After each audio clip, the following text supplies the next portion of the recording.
मित्रांनो, मी आता तुम्हाला राउंड 2 ची डिटेल ऍडमिशन प्रोसेस एक्सप्लेन करणार आहे.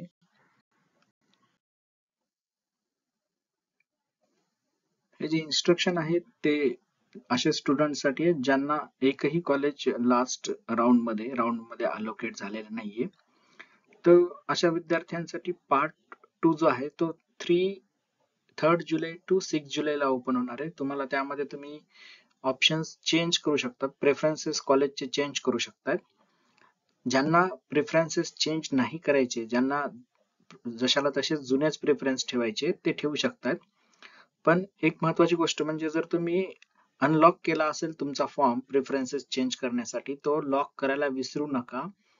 तुमचा फॉर्म लॉक नसेल तर राउंड 2 साठी कन्सिडर केला जाणार नाही. बऱ्याचशा विद्यार्थ्यांनी राउंड 1 मध्ये फॉर्म लॉक नाही केला म्हणून ते प्रवेश प्रक्रियेच्या बाहेर गेले. तुम्हाला जर तुमचे प्रेफरन्सेस चेंज करायचे असेल तर 3 ते 6 जुलैच्या दरम्यान तुम्हाला चेंज करायचे. जर नसतील करायची तर जशाला तसेच प्रेफरन्सेस ठेवा. तुम्हाला तुमचे जे प्रेफरन्सेस आहेत आम्ही कन्सिडर करू आणि फॉर्म लॉक करायला विसरू नका. ह्या महत्वाच्या सूचना आहेत. आणि जो कट ऑफ लागलेला आहे वेबसाईटवर राउंड वरचा तो बघून फॉर्म भरावा. कारण की बरेचशे विद्यार्थ्यांनी एखाद्या कॉलेजचा कट ऑफ जर 470 आहे आणि विद्यार्थ्याला 350 मार्क आहेत आणि एक आणि दोनच प्रेफरन्सेस भरलेले आहेत, तर अशामुळे तुम्हाला अलॉटमेंटचे चान्सेस कमी होतात. त्यामुळे कट ऑफ बघून स्वतःचे मार्क्स आणि प्रेफरन्सेस, काही मुलांनी एक आणि दोनच टाकलेले आहेत, मॅक्झिमम प्रेफरन्सेस टाका. कारण की राउंड 2 आहे, तुम्हाला अलॉटमेंट व्हायला हवी. त्या पद्धतीने तुम्ही प्रेफरन्सेस सिलेक्ट करा व व्यवस्थित प्रेफरन्सेस भरा. Next day, those students who have not registered and for those who have not completed registration process. काही विद्यार्थी असे होते की ज्यांनी राउंड 1 मध्ये पार्ट 1 आणि पार्ट 2 भरलाच नव्हता. तर पार्ट 1 ची लिंक ऑलरेडी सुरू झालेली आहे. पार्ट 1 चीच लिंक सुरू झालेली आहे, पार्ट 2 ची नाही झालेली आहे. पार्ट 1 मध्ये तुम्हाला रजिस्टर करायचंय, फी पे करायची. त्यानंतर तुमचा जे ओपन कॅटेगरीचे कॅन्डिडेट्स असतील तर तुमचं ऑटो व्हेरीफाईड होईल. रिझर्व्ह कॅटेगरीचे कॅन्डिडेट्स असतील तर तुमचं गायडन्स सेंटरकडे जाईल. गायडन्स सेंटर पुढच्या 3 तारखेपर्यंत तुमचा फॉर्म व्हेरीफाय करेल. तुमचा फॉर्म मध्ये व्हेरीफाईड आलं किंवा ऑटो व्हेरीफाईड आलं तेव्हाच तुम्ही पार्ट 2 भरू शकाल.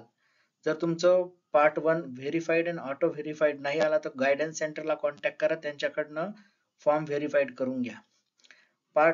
तुमचा ऑटो व्हेरीफाईड किंवा व्हेरीफाईड झाल्यानंतर पार्ट 2 3 ते 6 जुलैच्या दरम्यान तुम्हाला भरायचा आहे.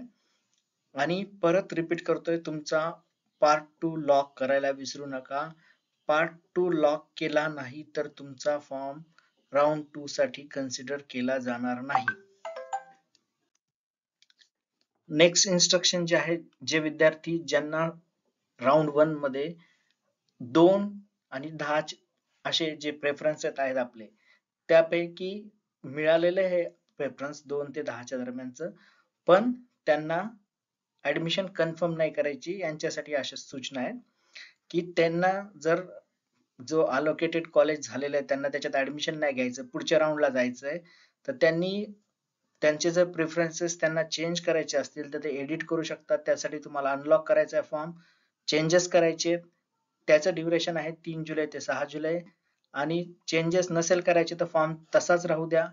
आणि जर तुम्ही चेंजेस केले असतील तर तुमचा फॉर्म लॉक करायला विसरू नका. खाली मी नोट बोल्ड मध्ये लिहिली आहे, student should lock their application form once they fill option form. Part 2 जेव्हा तुम्ही भरणार तेव्हा तुमचा फॉर्म लॉक करायला विसरू नका. आता पोर्टलवर शेड्यूल जो आहे कॅप राउंड 2 आणि शेड्यूल फॉर कोटा राउंड हा ऑलरेडी पब्लिश झालेला आहे. तो तुम्ही डिटेल मध्ये बघू शकता. तो मराठीमध्ये आहे त्यामुळे मी तुम्हाला एक्सप्लेन करतोय. 3 तारखेपासून ते 6 तारखेपर्यंत तुम्हाला पार्ट 2 भरायचा आहे. पार्ट 1 ज्यांनी भरला नाही त्यांच्यासाठी रजिस्ट्रेशन प्रोसेस ऑलरेडी सुरू आहे.